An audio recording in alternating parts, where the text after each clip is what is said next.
সবাই কক্সবাজারে সমুদ্র দেখার জন্য আসলেও আমরা কয়েকজন মিলে গিয়েছিলাম মানুষ দেখার জন্য।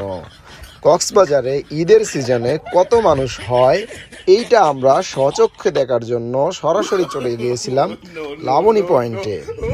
কলাতলি এবং সুগন্ধাতে অনেক মানুষ দেখে আমরা চলে গেলাম লাবণীতে। আমাদের ধারণা ছিল লাবণীতে একটু হলেও মানুষ কম থাকবে, তো যাওয়ার পরে আমাদের ধারণা একদমই পরিবর্তন হয়ে গেল। আমরা গিয়ে দেখি যে এই লাবণী পয়েন্ট, যেখানে মানুষ আসেই না, আসতেই চায় না, সেই পয়েন্টে মানুষ হাট বসিয়েছে। যেহেতু আমরা আজকে এসেছি মানুষ দেখার জন্য, এই জন্য আমরা আজকে আপনাদের সাথে নিয়ে মানুষই দেখব।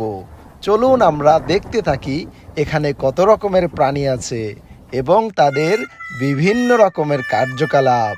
তো চলুন আমরা সবাই মিলে এটা এনজয় করি। আরেকটা কথা আপনাদেরকে বলে রাখি, এখন পর্যন্ত যেই সমস্ত পাপী বান্দা আমার চ্যানেলটিকে সাবস্ক্রাইব করেননি, অবশ্যই চ্যানেলটিকে সাবস্ক্রাইব করে দিন।